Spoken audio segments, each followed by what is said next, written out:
Washington, who played 11 years in the NFL as a defensive end, winning a Super Bowl ring with the Denver Broncos. He's now associated with a medical marijuana company exploring a variety of therapeutic uses for the drug. Dr. Robin West spent 11 seasons as a team physician with the Pittsburgh Steelers, is now the director of sports medicine with Innova Health Systems in her position. And NFL players using marijuana and society as a whole has evolved. She urges caution.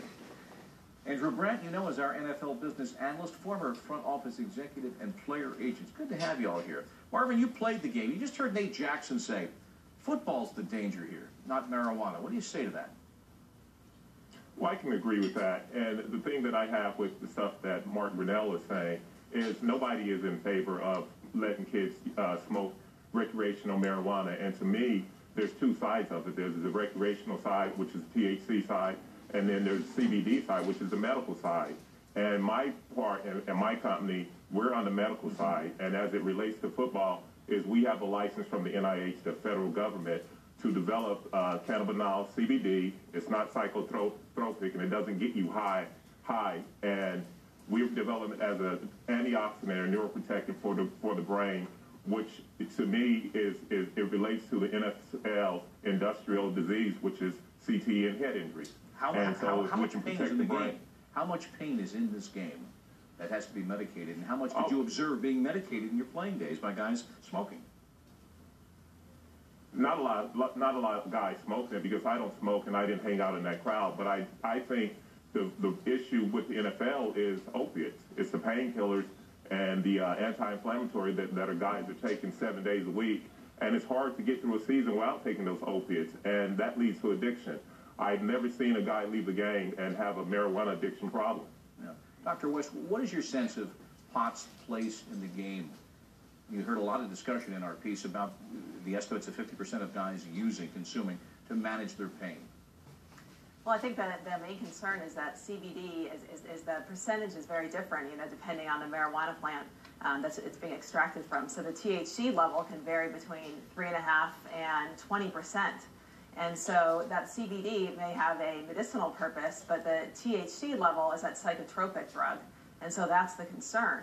And that is the addictive property. So there's no regulation, and the concern is what's the percentage you're getting, how much are you absorbing in your body. Depending on your body fat percentage, you'll absorb more or less, and so that's the concern. As a physician, what's your take on the increase in tolerance levels here? Up to 35 nanograms per milliliter. Not to turn this into Nova for science here, but it's about 2.5 times what it was. The players won this at the bargaining table. As a physician, what do you think of that?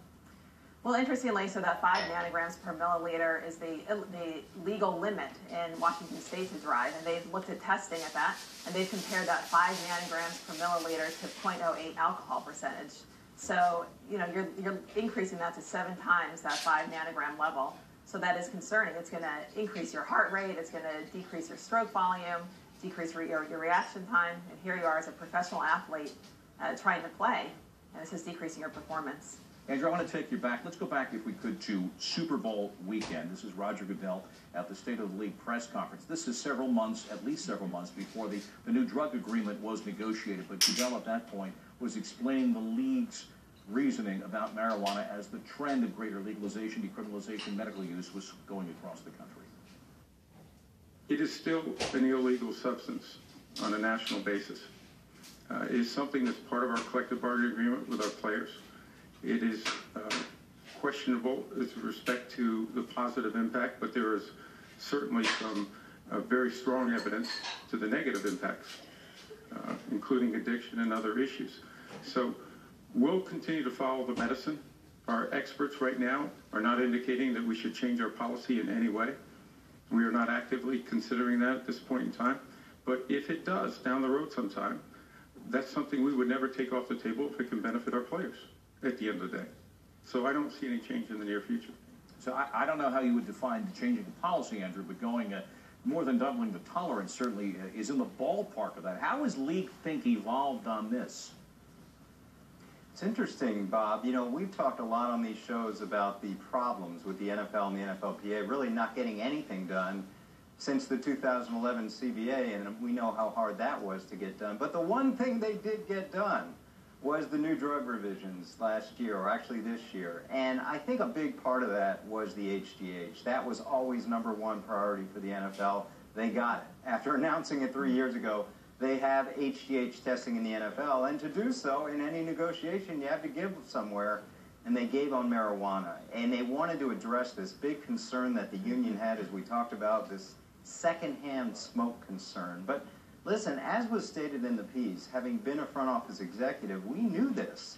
We knew they only got tested once during the off-season program, and then there was no other test unless they were positive and put in the randomized samples. So we looked at a positive drug test for marijuana as a failed intelligence test as much as a failed drug test, because they only had the one time, and they were free after that. For whatever reason, I think there's more tolerance, and I think it's, you know, having been in draft rooms, we would put a little cannabis plant on players that we knew had that issue, and it would be factored into the whole evaluation of the player. And has that changed now? Is that in 2014? Is that red flag a smaller cannabis plant or a smaller red flag come draft evaluation? Well, I think the cannabis plants for teams that use them or whatever notation they have are always there. I think now there's a little bit more recognition that, hey, that's what college kids do. Listen, we have a lot of general managers in the NFL right now that are honed in college scouting. That was their job. That's what they grew up doing, spending their time around college campuses. So I think there's more tolerance. I think that's league-wide. And that Roger Goodell sound was interesting that you played, because a month prior to that, he showed some receptiveness towards some medical marijuana. We're not there yet, but we've seen this tolerance with the raised standards in the recent drug revisions. And we've mentioned, Doctor, the prescription painkiller issue. There's a class action lawsuit on opioids that has been, to your mind, from your experience in the league, what is the bigger health issue? Is it abuse of marijuana, or is it prescription painkillers and possible addiction from that? I'm probably more concerned about the long-term use of anti-inflammatories and opioids. But again, my concern with the marijuana is that we just don't know enough yet. You know, once there's more research out of the long-term effects of it, and again, if we can get a little more regulation and we know exactly what's in the marijuana, because right now it's considered a natural substance, but if someone's buying it off the street, it can be laced with something, and so that's the concern. We don't have a regulation yet. Marvin, you were raising a point. I may have cut you off on this before, but you were raising the issue, and you say the word NFL, inevitably the word concussion comes up. What sort of research that your firm is involved in, the possible preventative or curative benefits with marijuana and concussion issues? Well, we're taking cannabinol, and we got the license from the NIH. They've been holding a license since 1999, and we have it now. It's sort of like a public-private partnership, and we're looking at cannabinol as a neuroprotectant and antioxidant for the brain, sort of like a mini helmet. And this is not only for the NFL, but it's for everybody in all contact sports. But this is the NFL's industrial disease. Despite it being left out of the concussion settlement, the NFL, if they want to continue to grow their game and be international and what have you, and be the #1 sport in North America, they're going to have to take care of this CTE issue. And it comes up with Daryl Talley last week, and it came up with the kid at Ohio State. This is something that is not going to go away, and we're trying to solve this issue through a natural plant, which is the cannabis plant, and the chemical additive, which is CBD. And one more thing about the doctor, that's why it should be regulated and licensed and coming through a laboratory tested, so you can tell the level of CBD and THC. We just want to clarify the exact facts in the Ohio State case, not exactly verified. But Andrew, now you've got states. You had two teams in the last Super Bowl in which recreational use of marijuana is legal. And again, if you pass that preseason test, you can Tommy Chong it up all you want during the season. Yeah, there were people asking me, is that a competitive advantage now since those teams were doing in the Super Bowl? I think the thing, you know, what was interesting, the doctor talking about the comparison to alcohol, I think it has to be noted, Bob, in that negotiation in the new drug revisions for the NFL, now we have obviously a higher trigger for marijuana, but we have more severe for DUI and even suspensions without convictions. So that's something in these new drug agreements that was a trade-off. And we can debate why, but that's what the NFL and the NFLPA agreed on. That tells us something. That tells us there are relaxed standards, relaxed, I guess, concerns for marijuana use while increasing the concerns for DUIs, which I think was not punished enough and now is being addressed. But again, this trade-off was done between the NFL and NFLPA all about marijuana.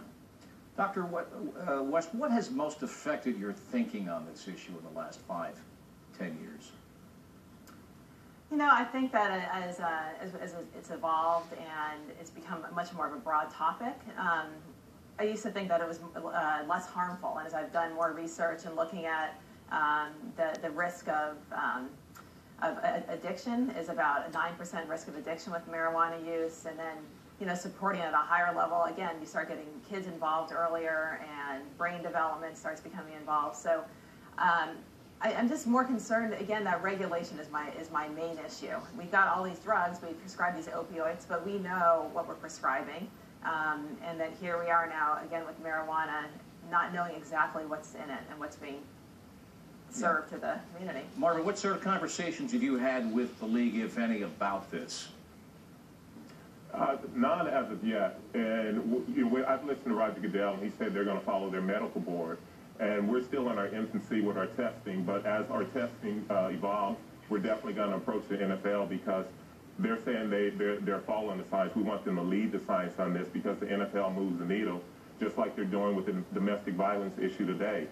There's much more awareness about it. They're running these really strong commercials about it. And so once we're at that point, we're definitely going to come to the NFL and show them what we have that's happening in our labs, and we're going to have a conversation about it. That 15 seconds, Andrew. How many voices are raised like Mark Brunell's around the league today, or is that opinion fading?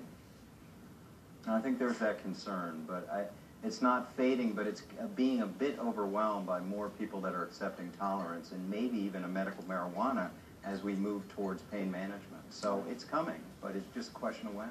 Higher tolerance in the National Football We League. need more research, I think, you know. All right, the research will continue, I'm sure. Marvin It's a Washington. mature conversation. Yeah, well, thank you. Hopefully we had a little bit of that. Dr. Robin West, Andrew Brent, thank you so much for being with us outside the lines and continue the conversation on our